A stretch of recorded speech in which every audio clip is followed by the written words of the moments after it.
Hey everybody, I'm Kendall, and welcome back to Family Twist. If you listen to part 1, you'll know that Patricia Knight Meyer's story is unlike any other we featured before. Today, we pick up with Reunion. We talk about meeting both of her birth parents, the unexpected challenges that followed, the remarkable bond she built with her birth father, and why she's so passionate about helping adoptees and birth families better prepare for what comes after finding each other. We'll also talk about her upcoming memoir, Wonderland, A Black Market Baby's Rise from Adoption's Rabbit Hole. The ebook is available for pre-order now, and we'll welcome Patricia back this November for a bonus episode when the print edition is released. Oh, and stick around until the very end. Corey has a realization that catches both him and Patricia completely off guard. Neither of them saw it coming, and honestly, I don't think you will either. Let's jump back into our conversation. I always knew I was adopted. My mother had told me that story since I was a little girl, but I had an inkling that something was, I wouldn't even say it was an inkling. I'd say it was more like an intuition, because as a little girl, starting about 5 or 6, I would have these dreams about this dark man. I called him the dark man, and he was a tall, slender man in a black suit with a dark fedora hat and a briefcase and black gloves. And he would show up outside the house looking in the windows, coming for me. And in the dreams, I would be running through the house, trying to lock the doors so that he couldn't get to me. And I also remember my mother telling me, and I know a lot of moms tell their children this, if anyone ever comes and says that you need to go with them, if they stop you at the park, if they come to the house and say that there's something happened to us, this is our code word, you do not go.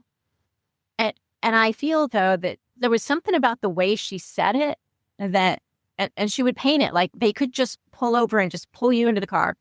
And maybe being an adoptee, it just sounded more terrifying for me, but I do think there was something in there deeper. Because I don't know if these warnings she gave me caused me to have these dreams about the dark man, but it was a very real feeling. I do wonder if as a little infant, if I have these memories of seeing this lawyer figure coming and going. But what's really interesting is when my adoptive father actually ended up going to the state of, he told me he went to the state of Texas and got what's called a delayed certificate of birth. Now, that's not an amended one. That just means he went and said that I was his child and that they just gave birth to me at home and they never filed for a birth certificate. So let's just get one made now. And he just gave them my birthday of January 5. But that's a date that they were just told by the attorney and that was never seen on any paperwork by anyone. So it was just a guess. And at 13, I learned that my birthday was also just a guess. But when he brought back this paperwork and I saw their names on this delayed certificate of birth, it looked like a real birth certificate, and it meant I could get a social security card, something settled in me. I had one last dream about the dark man. And in that dream, he came to the door and I ran and I got my father's pistol because my father ran bars and stuff at night. He always carried a pistol. This is a dream. I didn't do it. Right. But I dreamed that I got my father's pistol and I run to the door and I just shoot the man and he falls backwards and disappears. And I never had the dream ever again after that. So I do think that in some dark way, I had some feelings that something wasn't quite right. But the thing I think I worried about more was just being taken away again. Like if I got taken away from one family, I could get taken away from this one. Mm-hmm. I think the stress of raising a child that they didn't have paperwork for and they got that delayed certificate of birth, I think that knowing that really at any moment somebody could show up at the door and say, hey, this didn't ever get worked out. My mother, who already liked to drink a lot, became more of an alcoholic year after year. And my father, who was 350 pounds when I was born, eventually ballooned to 650 over my lifetime. And then he died when I was 25. There were a lot of layers of trauma going on, right? He had his own traumas that made him eat and have his problems long before I ever came around. My mother had been severely abused by her alcoholic father who beat her and her mother and sister. And so they had their own traumas. And I think that when I was growing up and I had this very loving, but very apathetic father who basically worshiped the ground my mother walked on and modeled for me that we just have to do everything we possibly can to keep this woman happy. And as an adoptee, of course, I wanted to keep everybody happy. And a mother that I knew was unstable. And in retrospect, I believe she was borderline personality disorder and bipolar, and that she was medicating with alcohol. But I knew that if anybody ever came or anybody discovered the abuse that was going on in my home, verbal and a little physical, I'd get slapped or pushed or things like that. Not by my father, just by my mother. She threw a lot of plates. She broke a lot of glasses. She threw things, broke things, but she never physically hurt me. But I was still exposed to all of this. And so I knew if anybody ever finds out all this stuff is happening in my house, not to mention that the electricity is getting cut off and we had a bunch of dogs. We had 10 dogs in our house at one point and tons of fleas and tons of roaches, that there was neglect and there were levels of weird poverty, except that my mother had a closet in our room that was filled with clothes from Neiman Marcus and Saks Fifth Avenue on a meat inspector's salary. So it was a weird family. I write about it in the book. It was a very weird thing to grow up in with a lot of mixed messages. Are we poor or are we not poor? And is this a safe home or is it not safe? Because when my mother was having good days, we were taking these day-long bicycle rides and going to beautiful parks and having picnics. And we had this beautiful reading tree where she read to me in the afternoons in the front yard. And she was just a joy to be around on her good days. And I called that happy mommy. And then I would wake up and suddenly mean mommy was there and the world was a scary place. So I very much feared that people were going to find out and that I was going to be taken away again. Even in the light of all that, I did not want to be taken away again because my God, that's a complete unknown. I have no idea what the next family is going to be like. So I am just going to keep these secrets, be as good as I can, try to save my saviors. And that's what I did. That's how I became a very codependent person that had a lot of work to do on myself as soon as I started coming out of the fog and realizing that this paperwork problem when I was a kid was actually something way more nefarious. And that my parents were just damaged people who did the best they could. They were complicit in this. And I think that as you go down your journey, this was happening right around the time I found my birth mother when I was 40. I still hadn't put all these pieces together. I was still trying to just fill this void, right? And then when I met her and she started being very critical of the family that raised me and the life that I had, that didn't go well. I was like, who are you, lady, to be critical of these people that you left me with, right? But I also hadn't found a concerned United Birth Parents. I didn't understand birth mother trauma. I hadn't read The Primal Wound. I hadn't read The Girls That Went Away. And so our reunion was pretty much doomed from the start because I had all this unresolved trauma and baggage that I wanted her to fix for me. And I had just dropped into her world all of a sudden. She wasn't looking for me.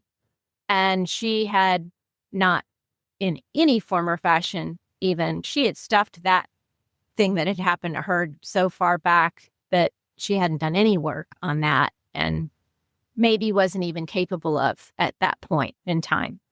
As I came out of this, in retrospect, I began to learn what I should have done before I entered reunion, what I wished I'd known while I was in reunion, how reunion changed me in the process.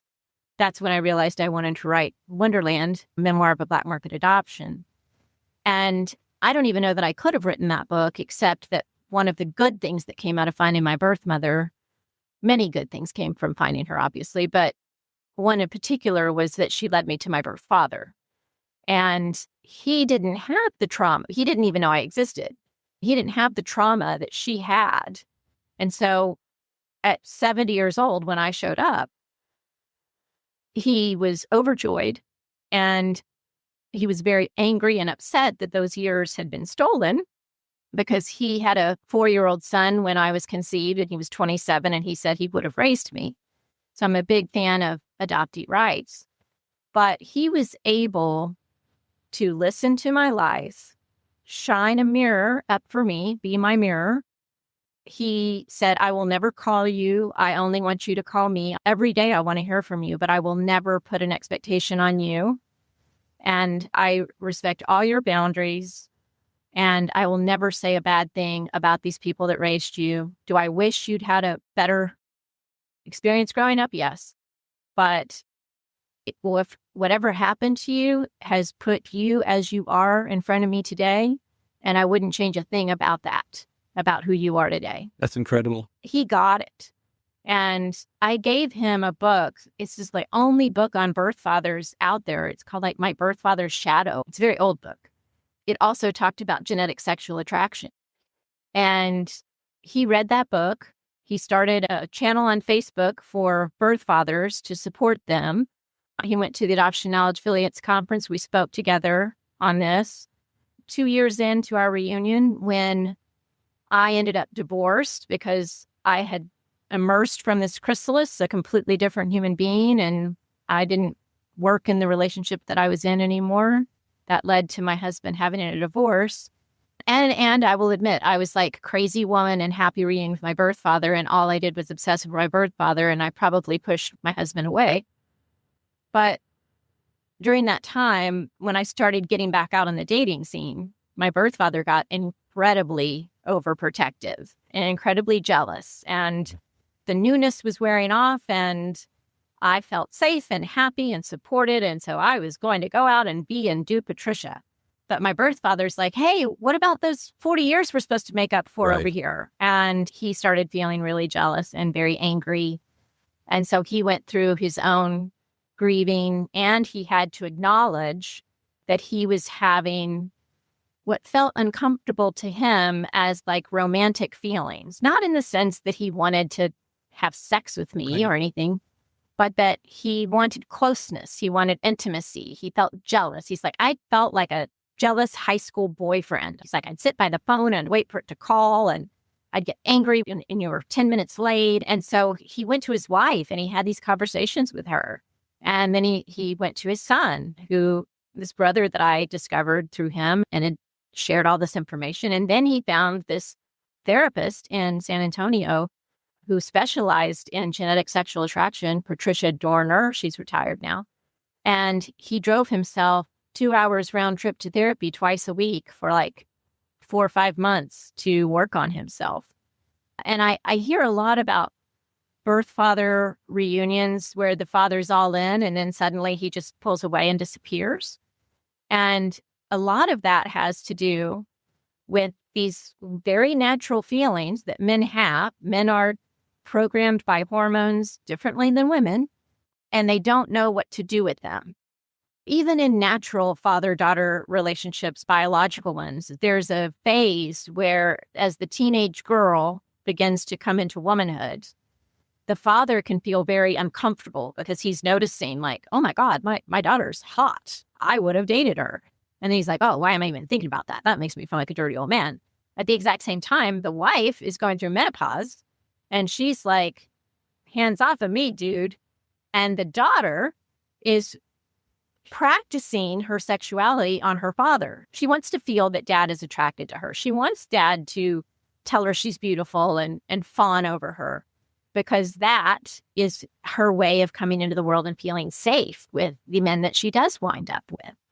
And when you get into a reunion with a birth father, all of that is happening, and it's a very compressed time period, and it's very confusing because now you've got this 40-year-old woman sitting in a bar or a cafe or a restaurant with this 70-year-old man, and they're holding hands, eye gazing across the table, smiling, and everybody in the restaurant thinks that you two are an item, until it bothered my birth father so much that anywhere we went, he'd have to stop and announce to everybody in the room, this is my birth daughter, because he didn't want people to think that he was, a creepy old man. I get it. So part of the advocacy work that I want to do is to get more information out there to people who enter reunions with birth fathers, and this happens on the birth mother's side as well, to help them understand that these feelings are normal and they're natural, and you have to work through them, and there's a lot of shame associated with it. You've got to get past that. That's the book I'm going to write when I'm done with this one. Well, and this may be one aspect that you're thinking of too. Your biological dad's thinking about all that time he missed there when you were becoming a woman. He wasn't, you know what I mean? Like it must be the most strange dynamic for a parent to go through, you know? Yeah. There was just a lot of grief that he was there for the birth of his 2 great-grandsons, and we had pictures of him holding them, right? But he also missed the birth of his granddaughter, right? But there were so many levels of things that he missed. I would tell him about my maternal grandparents and how my grandmother gardened. And it was weird because when I found him, he lived on a ranch and he had like this A-frame type house on this property. And he was a contractor. He had like vegetable gardens and very, work with your hands kind of guy. And I would tell him about the fact that like my adoptive grandfather built me my first BB gun and taught me how to shoot it and planted strawberry patches with me and how I would tend the garden with them and can things. And these were all they were so similar. My birth father and his wife and the way that they lived, they were so similar to my grandparents, just in the way they lived and just in personality. I think it's very hard for him to realize, like, somebody else taught her how to fish, somebody else taught her how to shoot a gun, all of these things. But we did do that stuff together with my grandson. And when I met him, we ended up having 10 years in reunion together. And within 5 years, my daughter got pregnant. And so he had 5 years with his oldest grandson. And he was there when my grandson caught his first fish and was there for target practice. And he was there when I killed my first rabbit and then cried because I didn't really think I was going to hit it. And then he told me that we had to clean it. Oh, yeah. So I was like, because I was always looking for things that no one had taught me how to do so he could teach me how to do them. Yeah. And so I'm like, okay, teach me how to clean this rabbit is the last thing I wanted to do, but he really wanted to teach it to me. So we did. And then when it's over, I'm like, well, can we at least cook it? Oh, we can't eat this rabbit because it's April and it probably has a disease. And I'm like, why'd you let me make me clean it? So you would learn. It's wonderful that you had those moments with him, though, Letting him feel like he was able to leave his mark and shape me. He and I are so much alike. My daughter says that my mannerisms are like him. I speak like him. I think like him. I tinker with things like him. We really, truly could finish each other's sentences. We even like the same ice cream. We are so much like very anxious people. When I found my birth mother, I didn't find a lot of similarities, some physical similarities, but any similarities that I found, they were like the things I didn't like about myself, but that I knew to be true about myself. But finding him, it really helped me understand what parts are nature and what parts are nurture. And that was fascinating. Genetics are fascinating. I completely agree. Patricia, I think you're really gifted at, and this is important to us because we don't like to know too much going in. So we purposely didn't read the book ahead of time. And we want our listeners to be intrigued and want to know more. And you're very gifted at giving us just enough about the different stories about all 4 of your parents that people, I think, are going to be very intrigued. I also want to be respectful of our time and give you an opportunity to answer what is our traditional final question, which is, okay, when you were writing the book, is there a particular musical artist or song or genre that you leaned on to help you get through the process? It's a weird question. It's just because we're such big music lovers. Yeah. And we can point to musical influence in so many parts of our lives. We've helped each other bond by meeting the parents that are gone already through the music that we, have together. Yeah. Constantly. Well, that's an interesting question. There are a lot of musical nods in the story. My adoptive father played the piano by ear and grew up running around the French Quarter with Fats Domino, was good friends with him. And so I was raised on all of Fats Domino's music. One of my chapters is called Blue Monday, which is a nod to one of Fats Domino's songs. And then there's another chapter called The Fat Man, which is also a Fats Domino song. But ultimately, one of the key songs was Fire and Rain by James Taylor. I've seen fire and I've seen rain. I've seen sunny days. I could not find a friend, but I always thought I'd see you again.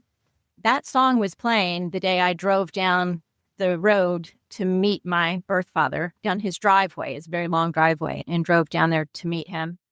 And when I got there, I found out that one of the homes on the property had burned down. It's about 2 years later when I got divorced. And then shortly after I got my divorce, well, that triggered major abandonment issues. Then I lost my job because I wasn't functioning in my job.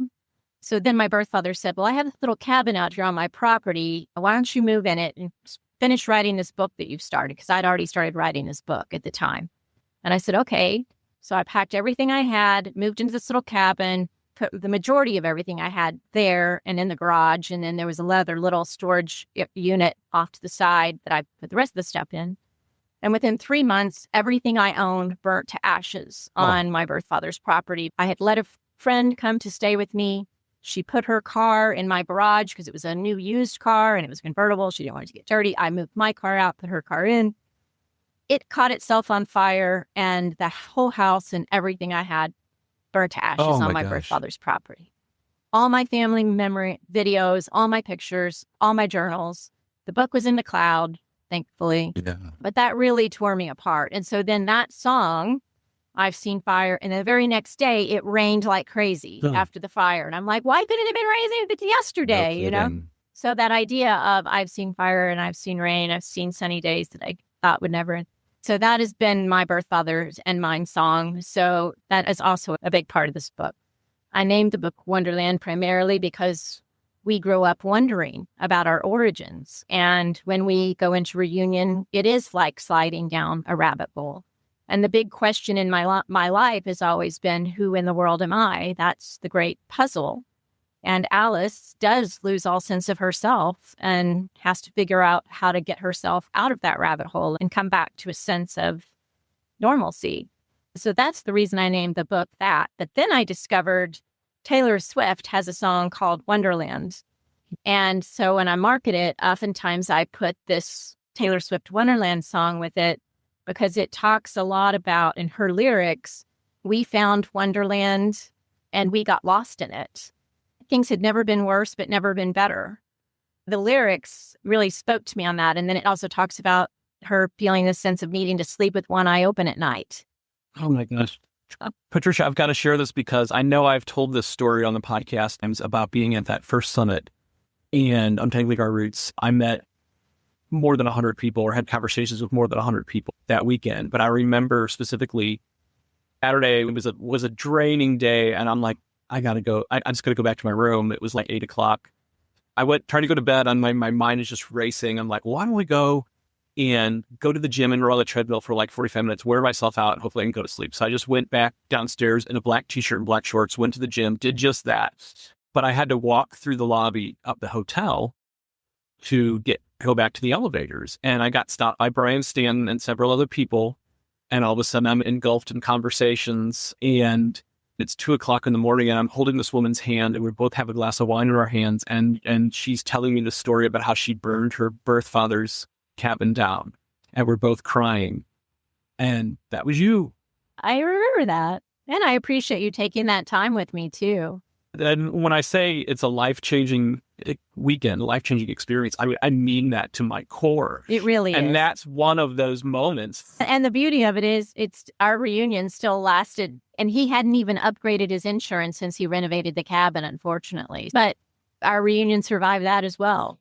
I think there's no handbook for this, but all of these books that are coming out are almost like a chapter of a handbook to kind of help people, because everybody's stories are different, but they've all got some similarities there too. And people can have touchstones to walk away from them. So thank you for being willing to put your story out there.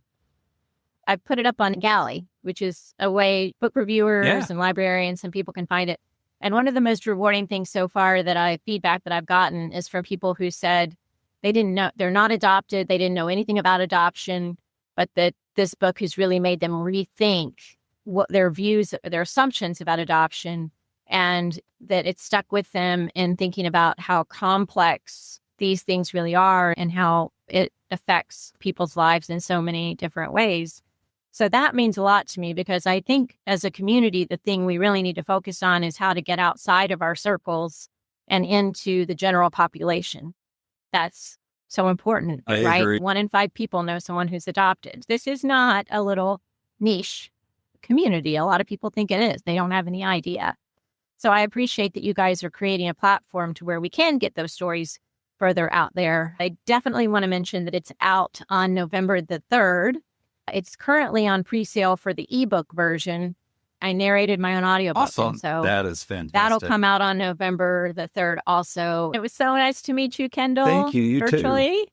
Patricia, thank you so much for trusting us with your story. One of the things I appreciated most about this conversation is that you didn't try to make reunion look easy. You talked about the joy, the grief, the awkward moments, the healing, and the work that comes after finding the truth. I think that's something a lot of our listeners are going to recognize. If you'd like to follow Patricia's journey, be sure to pre-order the ebook of Wonderland, A Black Market Baby's Rise from Adoption's Rabbit Hole. The print edition and audiobook arrive this November, and when they do, we'll welcome Patricia back for a special bonus episode to hear how the book is being received and continue this conversation. As always, thank you for listening, for sharing these episodes, and for helping us build a community where every story matters. We'll see you next time on Family Twist, and remember, family secrets are the ultimate plot twist.